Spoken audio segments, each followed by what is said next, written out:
Welcome back to What Arty Noobs for General Disturbance. This is the Object 261. It's the Tier 10 Soviet SPG. This one's located on the south spawn of mines, and it's under the commands of Photobomber of FUN2.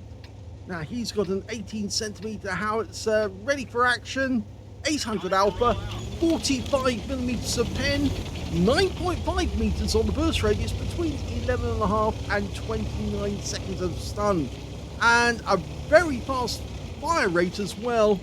The standard by the book is 30.68, but we can see here that Photobomber's got it down to 25.89, and he's almost loaded. Okay, he's ready for action. Enemy tank's made his way up. It's the Centurion Action 10. Lines up the shot for the turret. It overshoots and goes off into the distance. Now, he's decided to avoid counter battery by moving forward and using the wall for protection. A lot of Arty players are doing this now.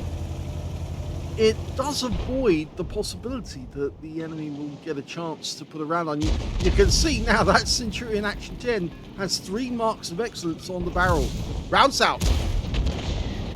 Lands next to the Centurion 7-1. It's a tier 10 game with tier 9 tanks in it. And the first losses happened. It was an A phase 1 killed by that Centurion Action 10. Okay, we're moving back into a firing position again. This little trick with the wall actually does mean you're only in the firing position for a very, very short time before you actually then go into cover. Well, the Centurion 7-1's popped out of his little hole. We got a bit of rescue bloom there. Rounds out. Well, we got some stun on him and picked up stun assist. And we're into protection again. The reason for the protection, of course, is to protect you from counter battery. On maps like mines, it's fairly obvious where the enemy Arty will go. The players on the north side, the Arty players on the north side, have got several places they can hide. A1, A2, they can even go to A3, and of course C1 and the bushes around the rock. That one splashed the 705.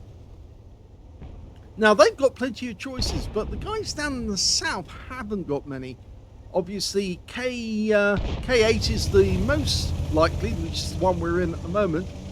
You can sit behind the cap area or K7, and you can even move over, so you're way over in K5. But there are relatively few positions you can go to without actually getting hit by the enemy tanks. So it does kind of force you to move about quite a bit more to avoid counter battery. Well, that guy pulled back rather suddenly. Centurion rounds out. Direct hit in the side. Lovely one. 348. Good shot. So no penetration. Got that one.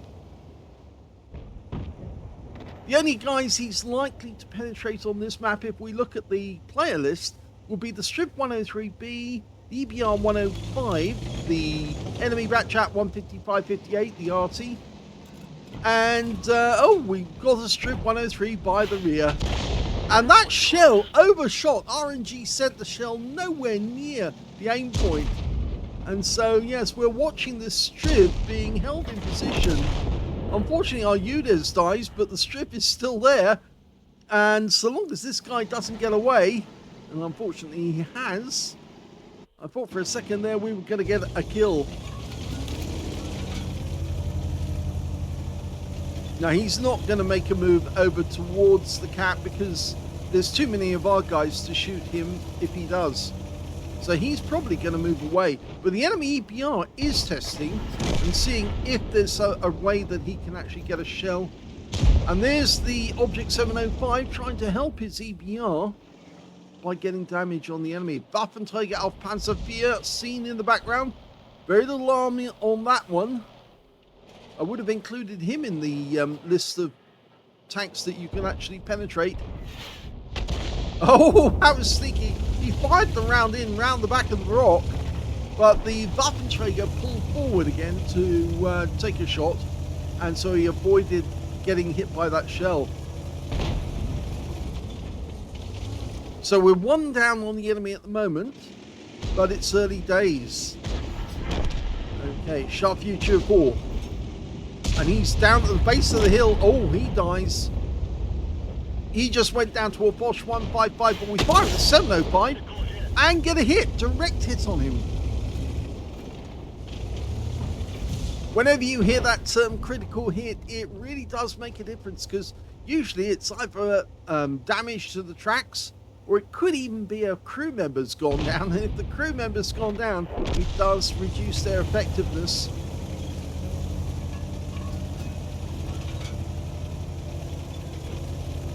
Okay, he's getting ready to shoot, backs into his corner and lining up the shell. Well, the 705's gone in protection now. He's actually hiding behind the corner, but if he backs up a little bit more, we might be able to get a shot. If not him, then we might go back to that Waffenträger and see if we can poke on him. Oh, some more enemy have turned up, including a Bosch 155 out in the open. And that's an invitation, because basically we can hit the side of this vehicle. Line up ahead, rounds out, and direct hit! We didn't see the explosion because, of course, he wasn't spotted at the moment the shell went in, but you can see he's very badly stunned, and he hasn't got much in the way of hit points left. And in fact, actually, he's out the game, and that we picked up all of that as stun assist off the Heshbon, the FB4005, taking out the Bosch. Okay, he's moving back into his firing position again. He's trying to pump out as many rounds as he can, as fast as he can, because, of course, the more enemies you hit, the more chance you've got of getting a Confederate medal.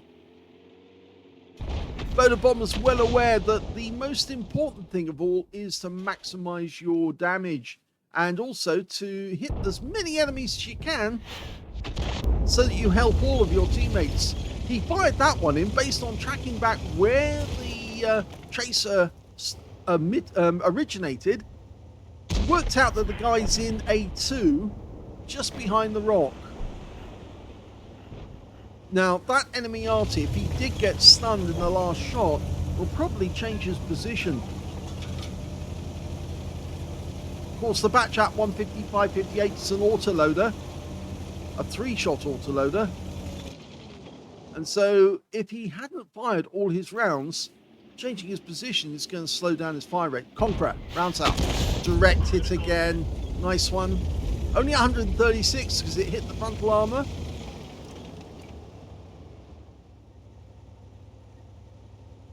Sometimes you just have to accept that if you're going to hit the frontal armor of an enemy tank, you're not going to pick up much in the way of hit points. You're probably not going to get a penetration if it happens to be a heavy.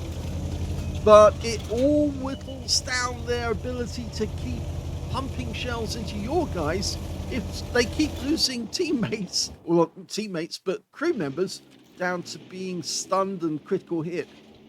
Okay, he's pulling back, rounds out. Direct hit again. Even though the guy wasn't spotted, he got hit.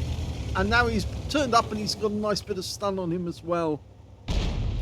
Oh, loads of stun assist there. That must have been the Heshbon pumping around in, because we got 932 stun assist on the Conqueror. Yeah, that FB4005 is being a big friend to us, because for every tank we stun, he's pumping in another 750 hit points plus onto our account for stun assist. And Photobomber, of course, is taking advantage of it. Why shouldn't he? Exactly what you should do. Of course, one of the things I obviously agree with is trying to work with your teammates to their advantage, so you can actually shoot at the enemy, and that means actually marking your targets so that your teammates know what you're aiming at. The Waffenträger just spotted our EBR, and the enemy Arty fired at him, but we managed to fire a round back at the Waffenträger, and he is stunned. Now it looks like that T95 also picked up a round from the Batchat, because he's stunned as well. And some of the enemy tanks are now making their way into the castle grounds, the hilltop. And, oh, the EBR just killed the Conqueror on the enemy team. But there are enemies inside the castle grounds. Now, if the EBR finds them, we can stun them. There's the 705. He lines him up and routes out. Direct hit again and a good one. 335.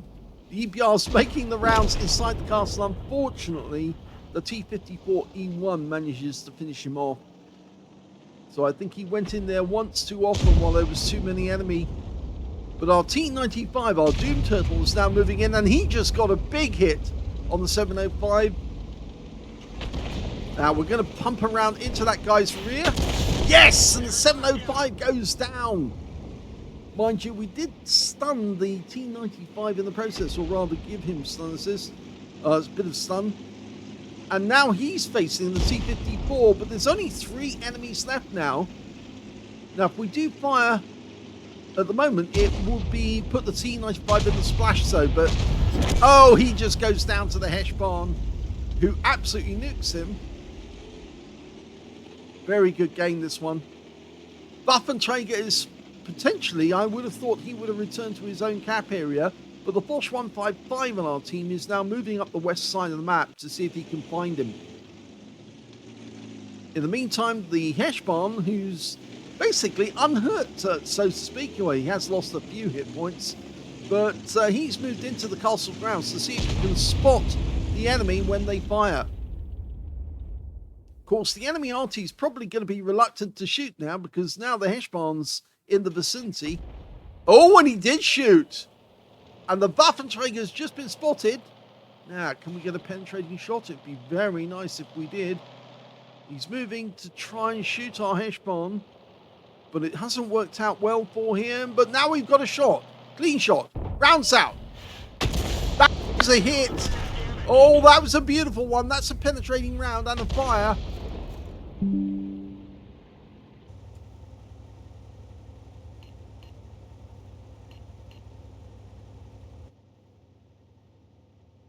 Okay, the Batchat's the last enemy, and he was in that corner just as Photobomber suggested, and he's dialed in. Rounds out. Hits the front of the rock, so it would have stunned him, but that's about it. So our teammates are now moving in to try and get the kill. Stun will wear off any second, so we're probably not going to get any more stun assists.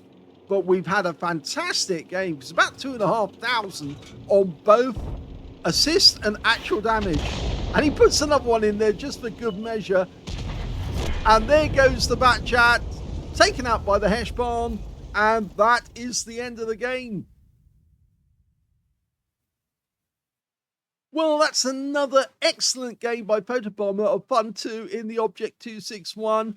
He managed to get another ace tanker out of this one, as well as a Bruiser medal for getting at least 5 critical hits. In fact, he doubled that. He got 10. And he got a Gauze medal as well for hitting more, doing more damage, exceeding 8 times the hit points for his own vehicle.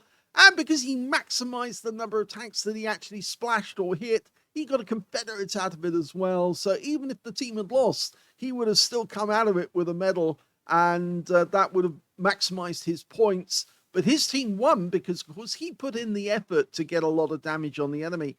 Win 8 from that one, 3,591, which is Super Unicum standard. Let's have a look at team score. Well, the highest damage in this game actually went to that 3-mark Centurion Action 10, who got 5,167 hit points of damage. Second highest turned out to be the Heshbarn with 4,522. And the third highest turned out to be the T-95, who picked up a steel wall and 4,430 hit points. We can see Photobomber actually got 3,694, which was 1,000 more than he was actually showing in the battle. So that was the blind hits on the Foch and the others. And he was actually in 4th place on damage, and of course got those 2 medals. When it came to kills, the scorer was the Heshbarn. 5 kills to him. 3 kills to the Foch 155 on our team, and also to the T-54E1 on the enemy team. Only the 1 kill for Photobomber.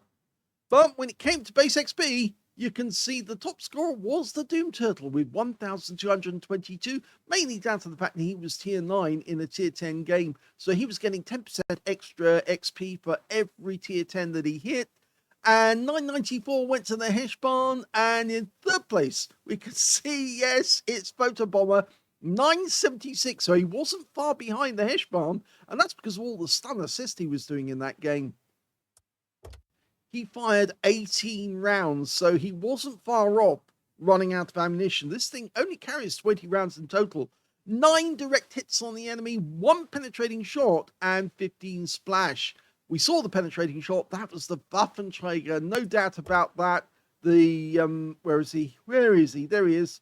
Yep, 1,365 hit points in total, but he didn't get the kill shot, but somebody else did.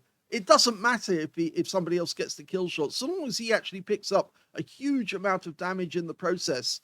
And if we go back to the details, 15 splashes, 3,694 hit points, all of it at more than 300 meters. Damage 7 of the enemy, kill 1, and that earned him the Confederate 266 hit points of damage assistance, and 2,572 stun assist of 11 stuns. That really did make a difference to the team. On a premium count, he actually made a profit of 36,980 credits out of that one. And he also picked up 7 bombs for a mission achievement. Well, not a mission achievement, it's tier 10 game. And 5,124 experience points, including a mission achievement of 2,928. So that's a really solid game in the 261, the sort of bread and butter game that gets you third mark on your barrel and eventually makes you the winner time and time again, because your players get superb support. The enemy tanks you're hitting are getting stunned, they're getting easy shots, you're picking up the stun assist, and you're winning the battle for your team. So yes, Photobomber is really rocking it in the Object 261.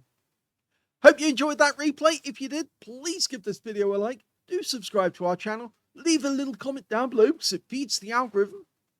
And thank you for watching.